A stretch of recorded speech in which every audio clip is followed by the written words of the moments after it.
todos y todas.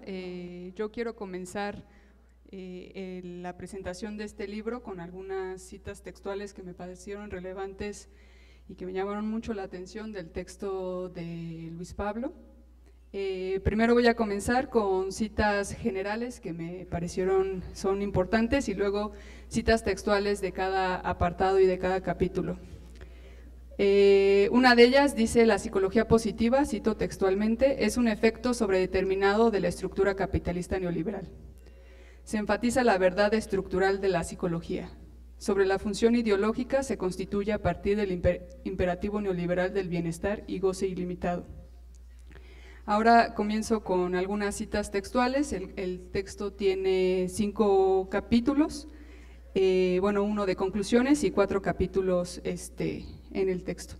El primer capítulo se llama Althusser y el althuserianismo contra la psicología, y las citas textuales que me parecieron relevantes son las siguientes. La psicología no es un saber inocente, sino que participa en la estructura del capitalismo neoliberal.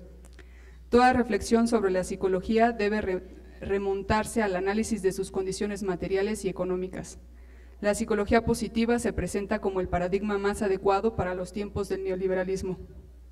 El capítulo 2, titulado La psicología y la metamorfosis neoliberal del capitalismo, el carácter histórico del saber psicológico. Cita: el recomienzo de la crítica althuseriana de la psicología solo puede realizarse a condición de tomar en cuenta el carácter histórico material del saber psicológico.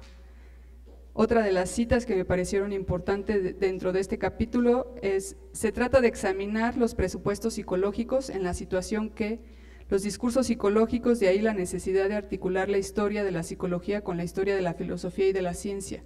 De este modo, la respuesta a la pregunta por la esencia de la psicología se formula a partir de su inserción histórica. Determinar el sentido histórico de cada proyecto de psicología le permite a Cunningham, citando, el dilucidar la idea del hombre correlativa de una filosofía que opera en las formulaciones psicológicas en cada momento específico. Otra de las citas dentro de este capítulo que me pareció interesante es la siguiente: el trabajo del psicólogo es ser él mismo un instrumento, pero no cualquier instrumento, sino el instrumento del instrumentalismo, un gerente de las relaciones del hombre con el hombre, en la medida en que su ciencia está inspirada en su totalidad por la búsqueda de las leyes de la adaptación a un medio sociotécnico conferido a sus actividades el sentido de dictamen pericial. En el tercer capítulo, titulado La lectura sintomal de la psicología, cito: leer a la psicología para echar luz sobre la relación del saber psicológico con el capitalismo neoliberal. Otra de las citas es la siguiente: la idea de un método de lectura distinto de una lectura inmediata como el que propone el filósofo Galo surge de la necesidad de leer las implicaciones políticas y epistemológicas del descubrimiento marciano a nivel científico y filosófico, contenido fundamentalmente en El Capital y, en palabras de Althusser, puesto en práctica en diferentes obras del marxismo como las de Engels, Lenin o Mao. Otra de las citas: la lectura sin Tomás se convierte así en un método valioso, actual e insoslayable para la psicología crítica, no solo en su orientación marxista althusseriana, sino también en las orientaciones psicoanalíticas, feministas y decoloniales. Incluso podemos decir, con riesgo de generalizar y reducir la especificidad de cada esfuerzo y trabajo crítico, que el trabajo de la psicología crítica equivale a leer lo sintomático en el discurso psicológico, sus síntomas capitalistas, patriarcales y o coloniales. Leer los síntomas de la psicología supone que el discurso de esta disciplina no puede mantener su unidad porque ella misma produce desfallecimientos teóricos al hablar, porque dice más de lo que quiere decir. Ante una lectura sintomal, la psicología no puede presentarse en total transparencia sin engañar a sí misma. Para ir más lejos, es esta transparencia con los psicólogos, en su afán cientificista, quedan fascinados. En el capítulo 5, titulado La psicología positiva como supresión del sujeto, psicologización, objetivación y compulsión del sujeto, cito textualmente: este énfasis en la vida emocional en el capitalismo se encuentra a su vez determinado por diversos fenómenos: el ascenso del sujeto autónomo, expresivo y auténtico propio del ideal cultural capitalista, la aparición de la psicología clínica encaminada a la administración del psiquis mediante la objetivación de las emociones, la creciente desmaterialización del trabajo como efecto de la financiarización y del paso de los productos a los servicios. Lo que está en juego es toda la industria de la felicidad, en el que participan sin duda los psicólogos de lo positivo con sus intervenciones que prometen mejorar el bienestar de las personas. Otra cita del texto dice así: nuestra tesis final, la psicología positiva es un efecto estructural del capitalismo neoliberal, la psicología que produce el capitalismo neoliberal. En la parte de conclusiones, me pareció muy fuerte también esta cita, dice: la verdad de la psicología no se encuentra en sus objetos, sino en la estructura económica política. La psicología positiva se constituye en realidad como un saber ignorante del sujeto. No hay lugar para la escucha, la estructura no solo antecede al sujeto, sino que la causa radicalmente. Entonces, como vemos en estas citas textuales, el texto prepondera distintos elementos. El primero hace una historicidad de la psicología a partir de entender los intereses y las intenciones de la psicología en el contexto histórico, que me parece un gran esfuerzo que hace el autor, y cómo la psicología, como la conocemos actualmente, se manifiesta en el contexto neoliberal y cómo esto va formando también subjetividades y sujetos neoliberales. En el tercer capítulo me parece, como lo acabo de comentar, el método sintomal que utiliza para poder entender a la psicología y por lo tanto también entender no solamente la psicología, sino también el contexto en el que estamos viviendo, capitalista neoliberal, y en ese sentido entender también a los sujetos. Y el último capítulo, el cuarto, ejemplifica cómo la psicología positivista se utiliza un objeto de estudio en sí para poder entender también este contexto neoliberal y cómo las emociones se han, podemos decir, objetivado y han sido utilizadas también el concepto de felicidad para poder ser un aliado también del capitalismo. Entonces, la tesis principal, me parece, sostiene que la psicología positiva funciona como la forma pragmática de la neoliberalización de la psicología, una psicología cuyo sentido y funciones están sobredeterminadas por la estructura del capitalismo neoliberal. Como afirma el autor de manera sintética, cito: la psicología positiva es un efecto sobredeterminado de la estructura capitalista neoliberal, utilizando un marco teórico como el marxismo althuseriano, el psicoanálisis lacaniano, en donde se articulan estas dos posturas críticas, especialmente con la metodología de la lectura sintomal y el concepto de causalidad estructural, para analizar la formación del sujeto neoliberal y las inversiones libidinales en el imperativo del bienestar. El autor toma explícitamente a Althusser y a Lacan como herramientas antipsicológicas y rescata la crítica marxiana y freudiana del sujeto para confrontar la psicologización contemporánea. El autor también dialoga con trabajos de psicología crítica y con estudios sobre neoliberalismo y subjetividad. De forma general, algunos aportes que me parece tienen el texto, sobre todo es la genealogía que desarrolla a través de la metamorfosis histórica del capitalismo hacia formas neoliberales y cómo éstas se conectan en ese cambio con la emergencia de los discursos psicológicos centrados en las autorresponsabilidades, el optimismo obligatorio y el rendimiento emocional. Otra de los aportes del texto me parece que ha sido esta lectura sintomal de la psicología positiva, ya que analiza textos, manuales y discursos de la psicología positiva para mostrar su función ideológica, no solo como saber terapéutico, sino también como un dispositivo que produce sujetos gobernables, autooptimización y la culpabilización del malestar. Otra de las aportes, me parece que hay una revalorización de las críticas antipsicológicas, en donde se rescata las herramientas tanto de Althusser como de Lacan, para oponer a la visión invasión psicologista en política y economía. Y finalmente, creo que el texto me parece que va en el sentido de repolitizar también la psicología y entenderla dentro del contexto económico-político en el que vivimos como una herramienta y un instrumento al servicio del capital. Sin embargo, creo que también hay algunas tensiones internas dentro del texto que a mi parecer observé y algunas posibles críticas también. En el sentido, ya ahorita el autor no lo dirá y valorará mis percepciones. Bueno, hay una de las tensiones que puedo observar es la estructura versus la agencia, en donde la apuesta por una causalidad estructural y la noción de efecto sobredeterminado explican con fuerza la vinculación entre economía y discurso, pero pueden dar la impresión o producir el riesgo de minimizar la agencia social, las resistencias locales o las apropiaciones críticas de prácticas terapéuticas, es decir, queda espacio para prácticas transformadoras desde dentro de la psicología. El libro de cierta forma insiste en la primacía estructural con el costo de dejar menos atendidos los matices micropolíticos. Eso es como una de las tensiones o críticas, no sé, ya el autor nos la comentará. Y bueno, finalmente creo que el texto contra la psicología positiva ofrece en cierta forma una apuesta teórica rigurosa y necesaria que le devuelve a la psicología su dimensión política, muestra cómo discursos terapéuticos pueden funcionar como tecnologías de gobierno neoliberal y propone herramientas analíticas, tanto las althuserianas y lacanianas, útiles para desmontar esas funciones. Su mayor aporte, yo creo, es metodológico y teórico. La insistencia en la lectura sintomal y la causalidad estructural aporta claridad conceptual frente a la retórica individualista dominante.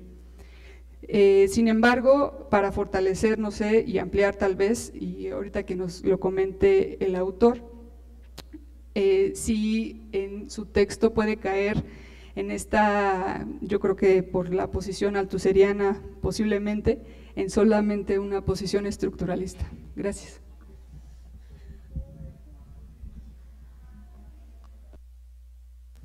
Gracias, maestra Fer, por tan valiosa información. Procedemos con el maestro Daniel Espejel. Adelante.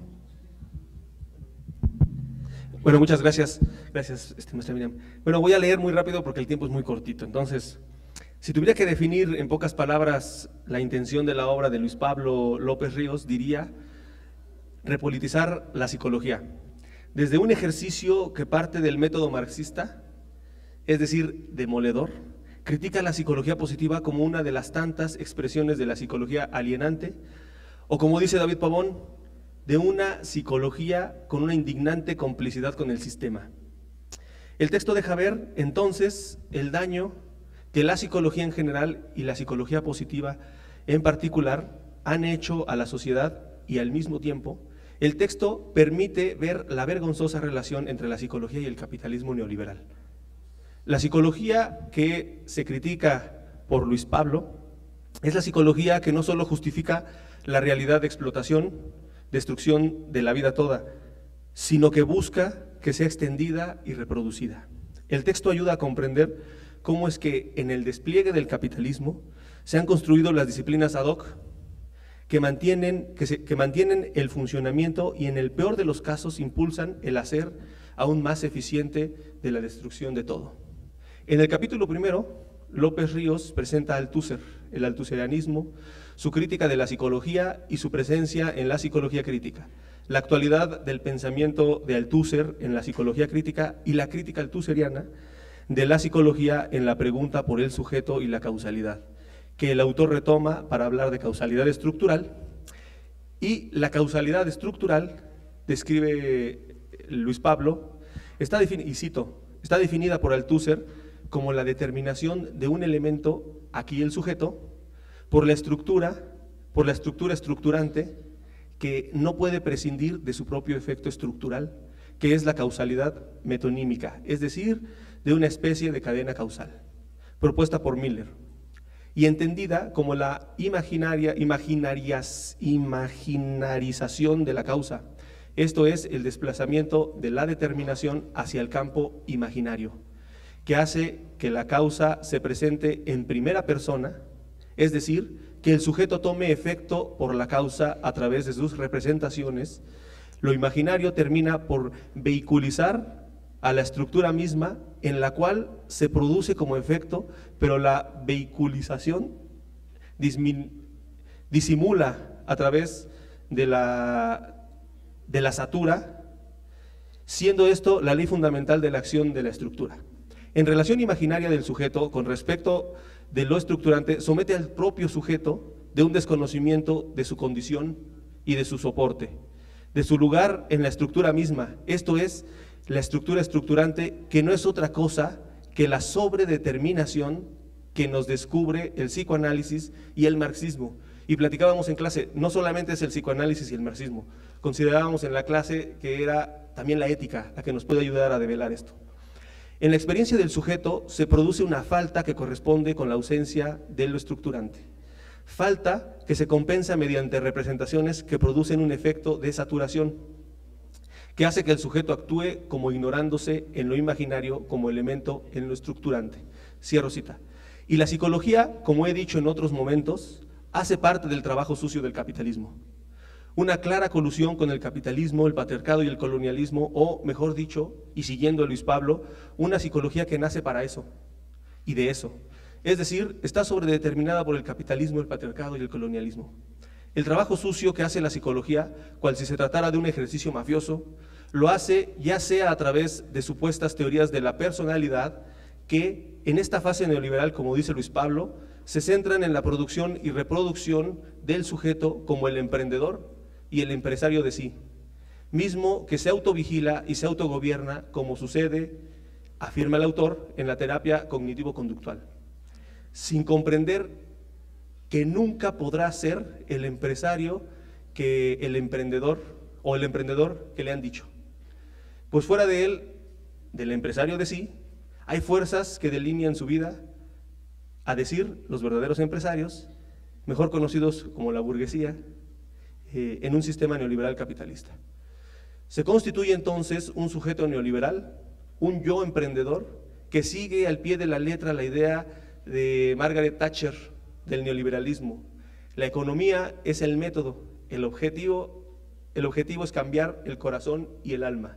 El sujeto neoliberal es, dice Luis Pablo, el sujeto ávido de goce, aquel que va más allá de los límites impuestos, más allá del principio del placer. Aquel que se implica en un movimiento frenético y repetitivo.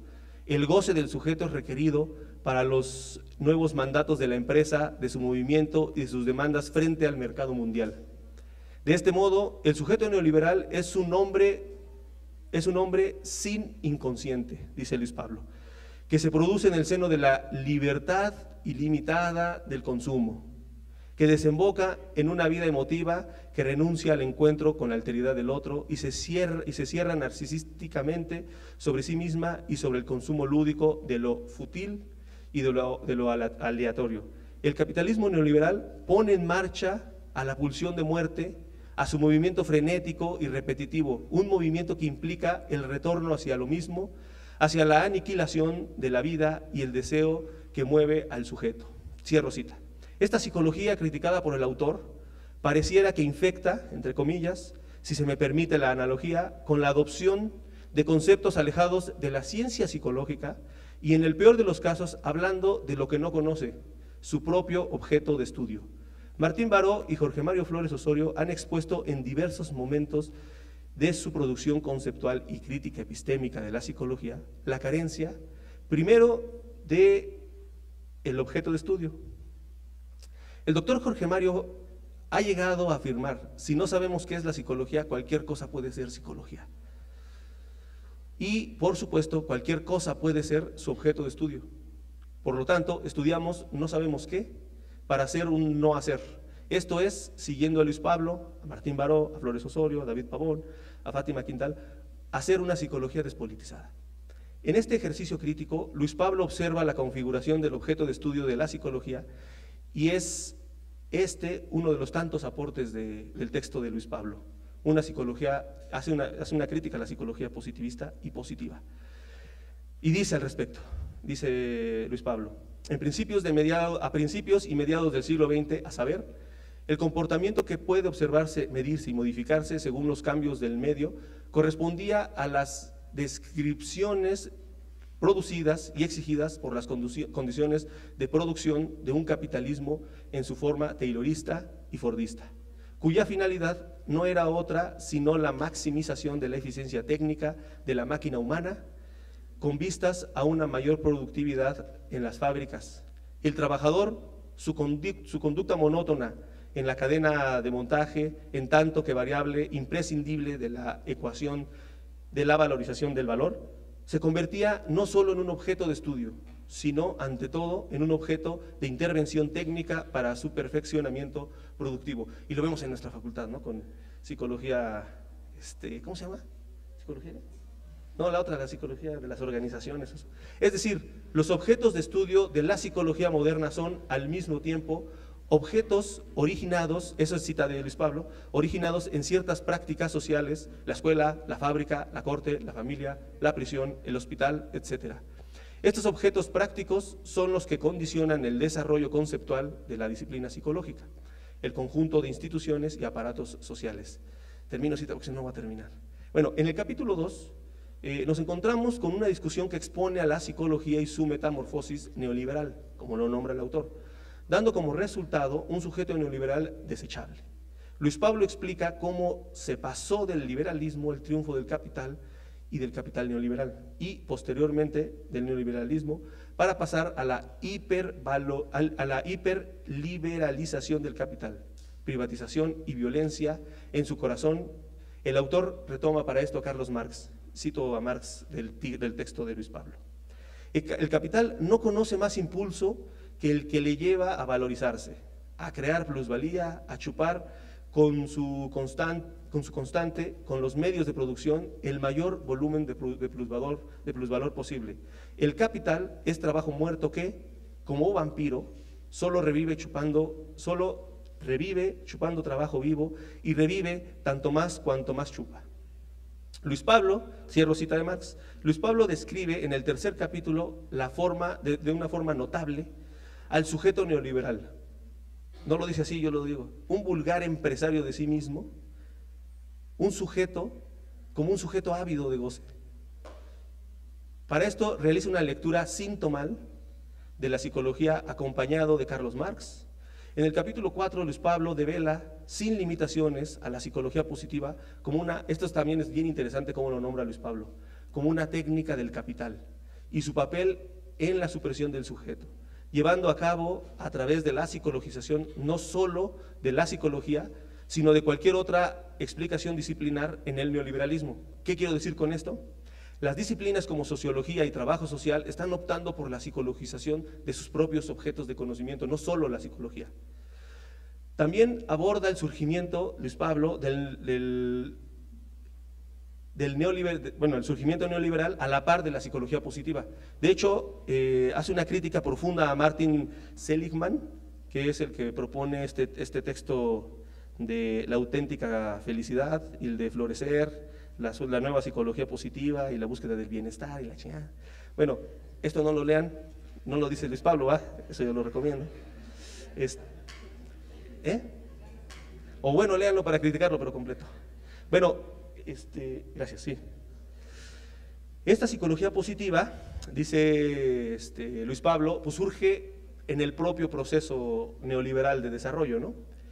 Y entonces dice Luis Pablo, en este momento esta psicología positiva tuvo un cambio de objeto de estudio, se pasa del conductual positivista en el momento liberal al neoliberal, que ahora va a ser la búsqueda del bienestar y la supuesta felicidad. El autor enmarca en el siglo XX la psicología que servía al fordismo y a este capital industrializado localizado.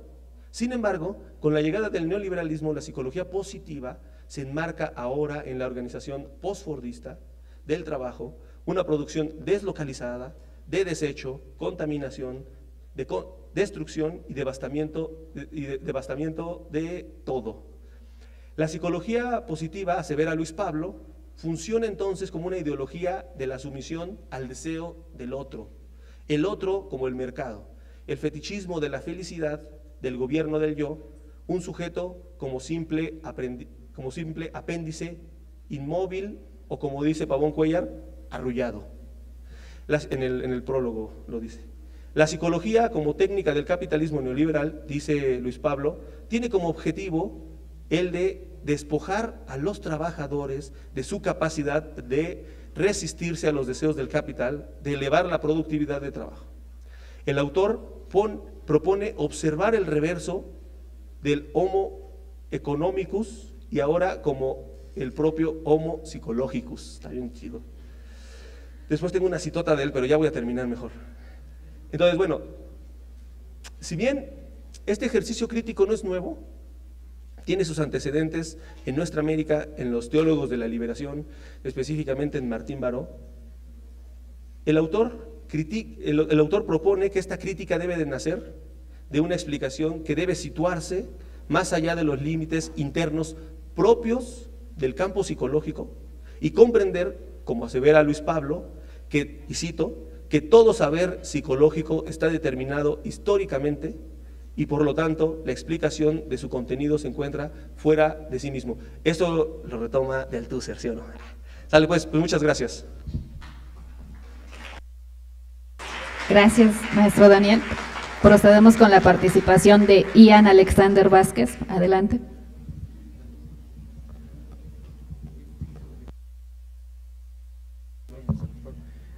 Gracias. Primero que nada, buenos días. Espero que estén todos cómodos. A continuación voy a hacer una propuesta de lectura. Es bastante sencilla. Creo que ya el maestro Daniel y la maestra María Fernanda han hecho bastante énfasis en cuanto a ciertos puntos críticos del libro y pues tampoco queremos que nos vayan a cancelar, ¿verdad? Entonces, a continuación solo haré una propuesta de lectura que los invito a que mediante este ejercicio se pueda hacer también reflexión en cuanto al contenido que les voy a leer. La lucha por la tierra en América Latina trasciende la disputa por un recurso material. Constituye una confrontación en el plano ontológico por la existencia, la cultura y la identidad. El trabajo en comunidades permite observar cómo el capitalismo neoliberal, conceptualizado como una metamorfosis inmanente del capital, ha transformado el campo en un escenario de desposesión sistemática. Este fenómeno no representa la imposición de un modelo externo, sino un efecto estructural del desarrollo capitalista que intensifica su lógica de acumulación.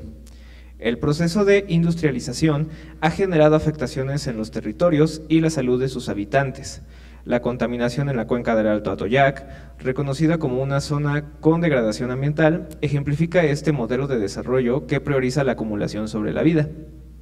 La noción del campo como espacio de convergencia vital, conocimiento y arraigo se materializa en prácticas como el cultivo de la milpa, las festividades vinculadas a los ciclos agrícolas y la organización comunal mediante el tequio. La implementación de políticas neoliberales promueve un concepto de progreso que en la práctica desarticula el tejido social. Esta modernización genera dependencia de insumos externos, procesos de endeudamiento y migración forzada.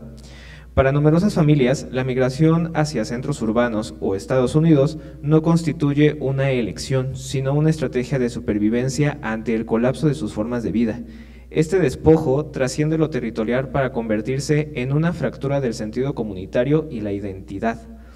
La comprensión del neoliberalismo como metamorfosis inmanente al capitalismo resulta fundamental para el quehacer de la psicología o el psicólogo comunitario. Se trata de un efecto estructural que opera en circuito cerrado para reproducir e intensificar la lógica del capital. Esta reconfiguración depende de una sobredeterminación de elementos que incluye procesos económicos, políticos, ideológicos y procesos de subjetivación. La explotación requiere, para su realización, mediaciones que trascienden lo estrictamente económico. En este contexto, la psicología como saber se revela funcional a la lógica capitalista. El capitalismo neoliberal requiere una psicología capaz de producir sujetos afines a su racionalidad basada en la competencia. El trabajo de la psicóloga o el psicólogo comunitario frente al despojo neoliberal implica una práctica de contrainformación y acompañamiento crítico. Se orienta a develar las condiciones que afectan a las comunidades, proporcionando herramientas de análisis que permiten comprender los mecanismos estructurales del despojo. Esta labor facilita que las personas se reconozcan como agentes de acción capaces de intervenir en su realidad, trascendiendo la culpabilización individual hacia la comprensión colectiva de los procesos sociales. Los testimonios recogidos en el trabajo de campo evidencian este proceso. La expresión "el campo ya no da lo que tiene que dar" sintetiza una desilusión generalizada. La migración emerge como síntoma visible del fracaso estructural, representando una necesidad de diversificación de ingresos que conlleva el abandono de las comunidades. Desde la perspectiva de Althusser, la crítica a la psicología positiva deviene urgente para el quehacer del comunitario. Como aparato ideológico del Estado, esta corriente psicológica opera dentro del circuito cerrado del capitalismo. Su postulado central, que establece la felicidad como elección individual y el éxito como resultado del pensamiento positivo, interpela a los sujetos, a comunidades despojadas, campesinos desplazados, inmigrantes en situación de explotación. Este discurso transmite que su sufrimiento es responsabilidad individual. De este modo, el sistema económico queda exonerado de sus efectos, trasladando la crítica de las estructuras opresivas a la psique individual. La función de esta psicología consiste en interpelar a los individuos como sujetos autónomos, ocultando su sujeción real al orden capitalista. En las comunidades, este individualismo erosiona la resistencia colectiva. Problemáticas estructurales como la contrarreforma agraria se formulan como deficiencias individuales de emprendimiento o mentalidad. Esta doble maniobra ideológica opera mediante dos interpelaciones sucesivas. Primero, la promesa modernizadora del progreso. Luego, cuando ésta fracasa, el mandato de la actitud correcta. Así se produce un despojo material simultáneo a una culpabilización subjetiva, reinterpretando la migración forzada como una opción valiente y obliterando su carácter estructural. Frente a este despojo dual, material y objetivo, el trabajo comunitario de la psicóloga o psicólogo se orienta a la reconstrucción de espacios simbólicos alternativos. Se trata de crear contextos donde el dolor, la rabia y la pérdida pueden expresarse sin patologización inmediata. La escucha de narrativas como experiencia de conflicto estructural, no como fracaso individual, constituye una forma de resistencia. Esta práctica rechaza la interpelación neoliberal que individualiza y culpabiliza, comprometiendo que la subjetividad se encuentra en disputa dentro del capital. La lucha por la tierra deviene, en el siglo XXI, una lucha por la narrativa, donde las comunidades contraponen la memoria histórica, la solidaridad comunal y los saberes el discurso hegemónico del emprendimiento y la positividad. Las comunidades en Tlaxcala han desarrollado estrategias de articulación con las dinámicas globales sin abandonar sus fundamentos. Estas tácticas incluyen: 1. La reproducción de la vida mediante el cultivo continuo de maíz como acto de soberanía alimentaria y resistencia cultural. 2. La migración como estrategia de ahorro y construcción patrimonial para el sostenimiento de la unidad productiva campesina. 3. Las redes de apoyo familiar y comunitario que constituyen tejidos de solidaridad para el mantenimiento del campo. 4. La transmisión intergeneracional de saberes mediante la observación y narrativa oral. Y por último, el arraigo al territorio como elemento que dota de sentido la existencia mediante la recreación de ciclos agrícolas. Estas estrategias representan una diversificación de ingresos y conocimientos que sostiene la vida campesina. La migración funciona como recurso paradójico, simultáneamente síntoma del despojo neoliberal y medio para asegurar la reproducción de la vida comunitaria. El papel de la psicóloga o el psicólogo comunitario en este contexto adquiere una dimensión política. Su labor trasciende la intervención tradicional para constituirse en facilitador de procesos de concienciación y acción colectiva. Al brindar información sobre la situación de las comunidades y los mecanismos del despojo, contribuye a desmontar los discursos hegemónicos que naturalizan las condiciones de explotación. Esta práctica profesional se convierte en un puente entre el malestar individual y la comprensión colectiva, entre la afectación subjetiva y la acción transformadora. El trabajo comunitario constituye un punto de partida para la reflexión-acción, generando líneas de trabajo que incluyen el análisis de factores socioambientales en la salud comunitaria, el papel de la mujer en el campo, la migración juvenil rural y la soberanía alimentaria. La psicología crítica implica un compromiso ético y político de visibilización de realidades comunitarias orientado desde lo real hacia lo posible. La defensa del campo y la vida comunitaria se erige como un fundamento de una salud mental colectiva que rechaza la patologización individual del malestar social, proponiendo la organización comunitaria y la acción colectiva frente al despojo neoliberal. El análisis establece que el despojo neoliberal opera como un mecanismo dual, expropia los medios de subsistencia material, tiempo, que contamina cuerpos y territorios. Esta dinámica se mantiene en la cuenca del Alto Atoyac, donde el proceso de industrialización ha generado la proliferación de enfermedades crónico-degenerativas entre la población. Esta situación no representa un efecto secundario, sino la consecuencia de un modelo de acumulación que externaliza sus costos hacia los cuerpos de las comunidades. El trabajo comunitario en esta región se orienta a acompañar procesos donde el dolor físico individual se reconoce como síntoma de un sistema que prioriza la acumulación capitalista. Ante este escenario, el labor de la psicóloga o el psicólogo comunitario se redefine como un ejercicio de mediación y articulación. Consiste en traducir el malestar corporal en diagnóstico colectivo y transformar la incertidumbre subjetiva en estrategias organizativas. En las comunidades de la falda del volcán Matlacueyet y otras zonas afectadas por la contaminación, esta práctica se materializa en la construcción de estrategias de vida que son, al mismo tiempo, estrategias de defensa.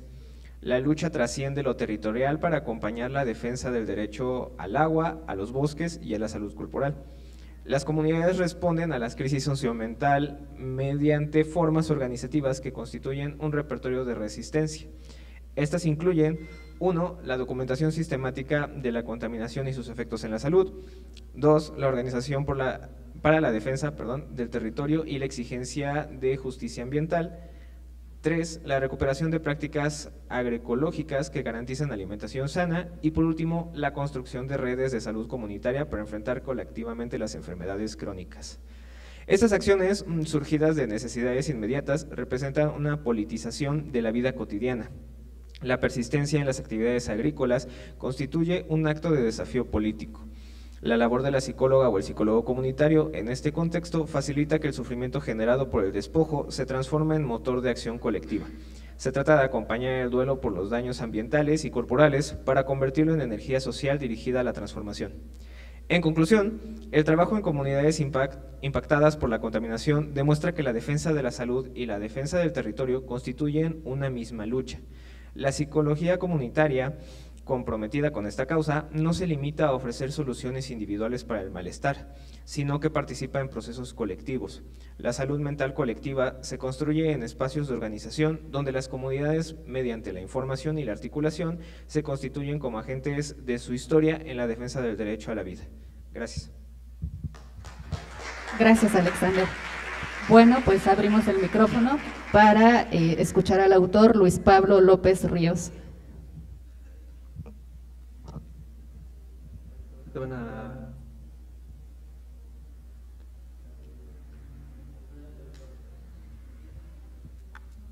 ¿Sí me escuchan? Sí. Excelente.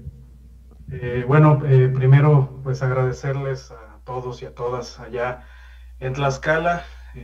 Yo los saludo desde acá, desde Lagos de Moreno, Jalisco. Primero agradecerle a los tres comentaristas, muy atinados, muy puntuales y agudas sus observaciones, que sin duda pues poseen un material muy importante para poder reflexionar a partir de este significante en común que surgió en los tres comentarios, que es, la politización de la psicología, ¿no? Voy a volver sobre eso al final de mi comentario. Yo me quería concentrar brevemente, en uno de los ejes teórico-políticos que atraviesan el texto, que tiene que ver con la vigencia o la actualidad de la crítica althuseriana a la psicología. Es decir, esta pregunta de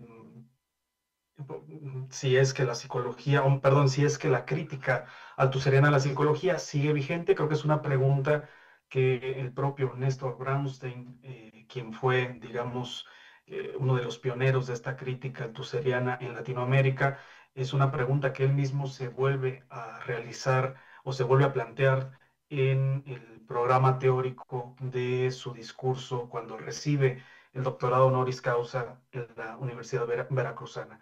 Y que esta pregunta responde, digamos, a la reformulación del libro colectivo que él había publicado con sus colegas en 1975, que es Psicología, Ideología y Ciencia, ¿no? Un clásico de la crítica de la psicología y que actualmente está coordinado o quien está a la cabeza de este importante proyecto teórico-político, pues es el doctor David Pavón Cuellar, que sé que está por allá y le mando un fuerte abrazo y un saludo. Que por cierto, pues también escribió el maravilloso prefacio de este texto que hoy se presenta. Bueno, para abordar este tema de la vigencia de la crítica althusseriana a la psicología, hay que hablar un poco de cómo se sitúa la psicología en Althusser, a diferencia del psicoanálisis, que sí llega a ocupar digamos, un lugar relativamente central en las elaboraciones conceptuales del marxismo althusseriano. La psicología aparece de forma muy periférica, aparece de forma superficial. Digamos, Althusser no está tan interesado, aparentemente, en la psicología. Sin embargo, cada que Althusser se refiere al saber psicológico, lo va a hacer para recusarlo, para rechazarlo, para desconfiar de él, para condenarlo. Y en ese sentido, podemos decir que, si bien es cierto, Althusser no se ocupa de la psicología como sí lo hace del psicoanálisis, podemos decir que esta crítica a la psicología constituye también un momento negativo del propio trabajo de elaboración teórica del marxismo althusseriano. Es decir, tanto la elaboración que Althusser realiza en el campo del psicoanálisis es tan importante como la crítica althusseriana a la psicología, ¿sí? Entonces podemos identificar de forma general una doble dimensión o dos dimensiones en esta crítica althusseriana. Por un lado, tenemos esta crítica epistemológica que se me hace que es algo que podemos seguir discutiendo. Tenemos 150 años discutiendo sobre la epistemología de la psicología. El estatuto epistemológico de la psicología es tan problemático desde su surgimiento como disciplina moderna, y esto Althusser lo va a comprender muy bien, al igual que otros contemporáneos de la época de Althusser, como lo fueron Canguilhem y Foucault. Althusser va a condenar al campo de la pseudociencia a la psicología, ¿sí? Va a decir Althusser que la ciencia se constituye rompiendo con las nociones ligadas al sentido común, y lo va a realizar a través de la elaboración de un objeto teórico de estudio. Y va a decir, bueno, la psicología no cumple con estos criterios, lo único que hace la psicología es pedir prestado sus métodos que no son acordes a su objeto, y también permanece ligada a la noción más vaga o más ideológica, que sería la noción del cogito cartesiano. Digamos, esta noción del cogito cartesiano que atraviesa la psicología moderna y que la constituye, es para Althusser, o a los ojos de Althusser, una noción precientífica. ¿Y quién va a romper con esta noción precientífica? Bueno, va a ser obviamente el psicoanálisis, como nos dice Althusser. El psicoanálisis o la invención freudiana del inconsciente supone una ruptura epistemológica con la evidencia ideológica, que es el homo psychologicus al cual se refirió Daniel hace un momento. Entonces, en ese sentido, digamos que Althusser condena a la psicología como una pseudociencia, como una falsa ciencia. Va a decir también que la etiqueta de ciencia le sirve a los psicólogos para vanagloriarse y para, digamos, sostener una postura pedante, como la califica Lacan muy tempranamente. Y es algo que vemos en la actualidad, sobre todo en los programas denominados como basados en evidencia, ¿no? Que es algo que está muy en boga y que de alguna u otra forma hacen ver que la psicología sigue en esta crisis epistemológica. Entonces va a decir Althusser que esta etiqueta de ciencia le sirve de coartada, de máscara, de impostura a los psicólogos.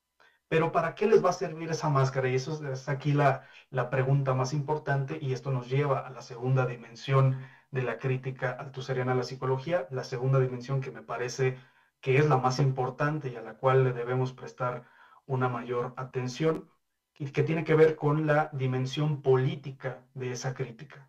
Es decir, Althusser se da cuenta que la psicología y las ciencias humanas en general surgen en un momento político determinado. Es decir, no surgen gracias al genio teórico de determinados autores, sino que surgen gracias a las demandas de la tecnocracia capitalista, a esta tecnocracia cuya forma tiene esta forma taylorista, fordista, a la cual también se refirió Daniel hace un momento.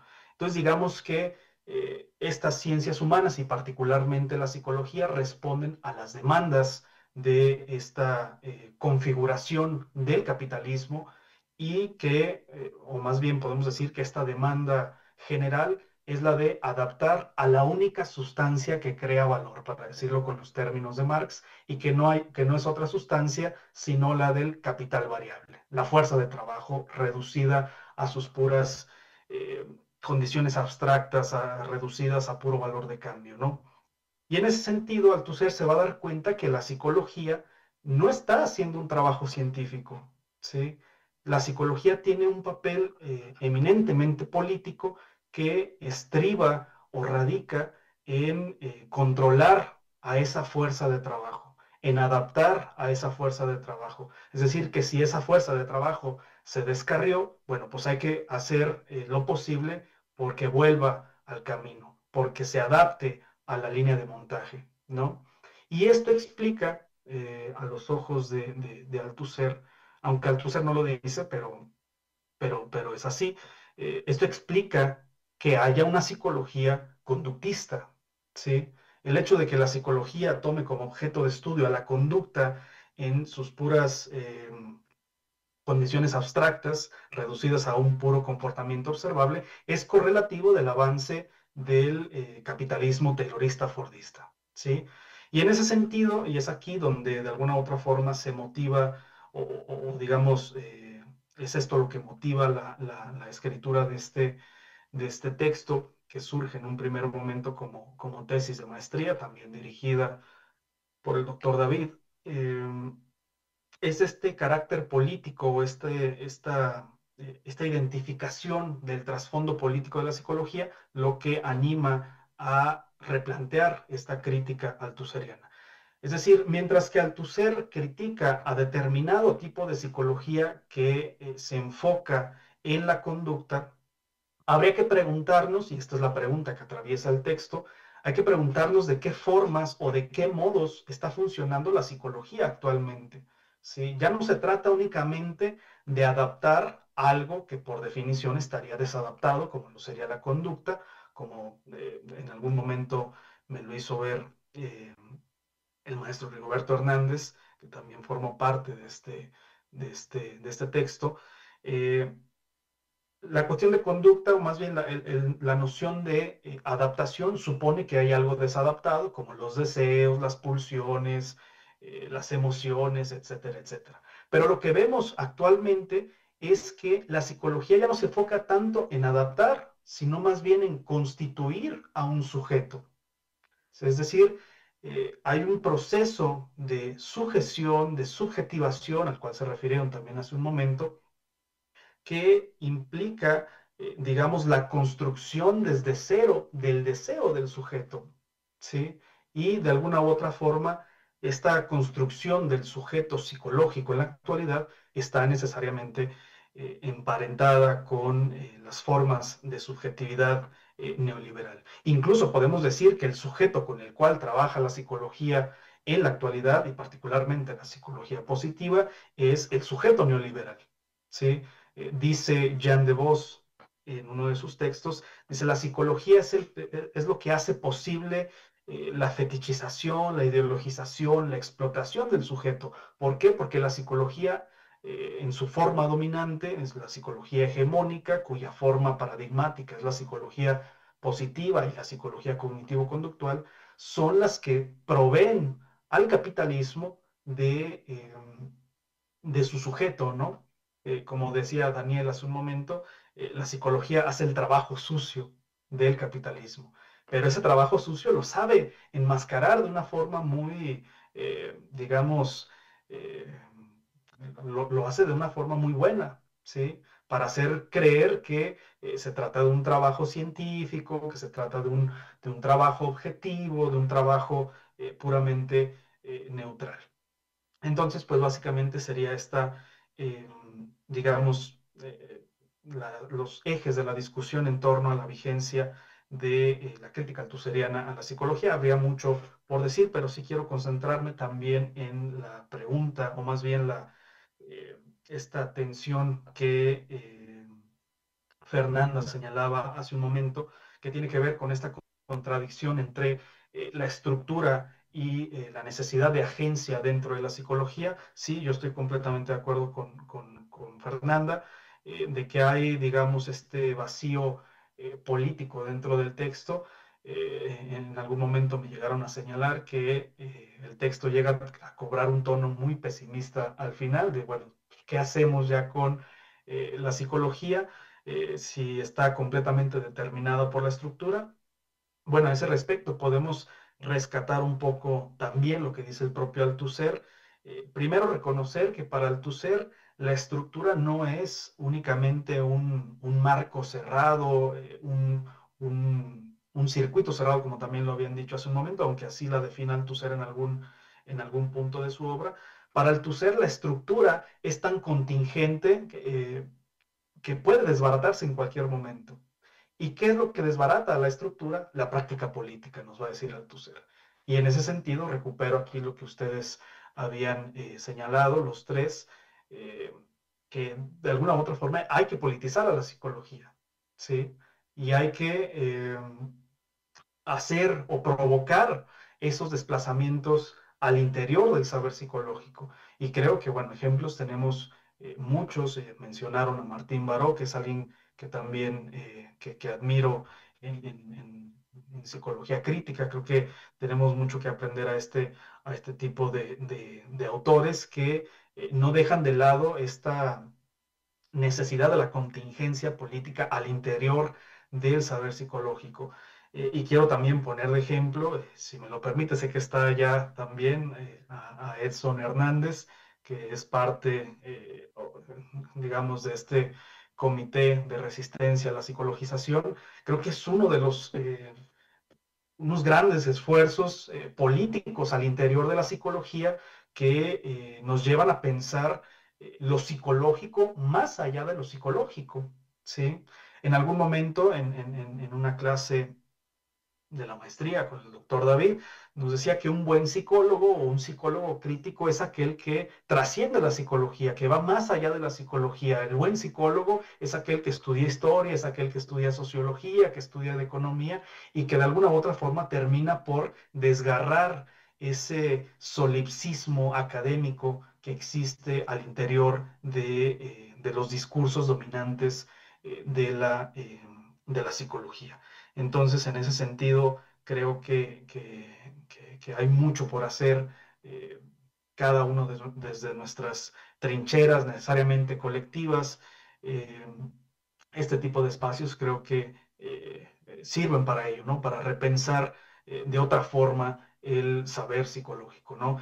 No quiere decir que todo esté perdido, pero de alguna u otra forma también tenemos que reconocer las condiciones en las cuales se está situando el saber psicológico. Al final del texto, sí hago este énfasis de que debemos reconocer la estructura social, pero con la visión, digámoslo así, con el objetivo de poder transgredirla, de encontrar lo sintomático en esta estructura social y sus elementos, obviamente. debemos comprender, para transformar a la psicología, hay que reconocer primero que la psicología es parte del problema, ¿sí? Que la psicología forma parte de la reproducción del capital, ¿sí? Esto lo nota muy bien Marx cuando explica la cuestión de la subsunción real del trabajo en el capital. Si hay un momento en el que la ciencia o el saber también quedan subsumidos en la lógica de la valorización. Y se tiene que reconocer que el saber psicológico está subsumido o está determinado estructuralmente por este proceso de valorización. Pero bueno, sería todo lo que quisiera decir. Muchas gracias. Y muchas gracias a Daniel por la generosa y amable invitación a este espacio.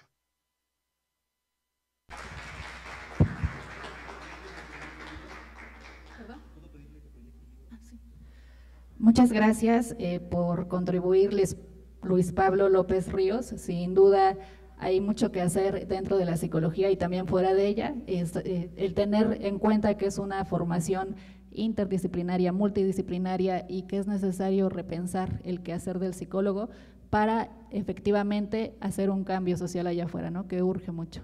Y en primera instancia es hacerlo nosotros, tener esta contribución académica, intelectual, social, empática y humanista para poder también ejercerla afuera. Muy bien, gracias.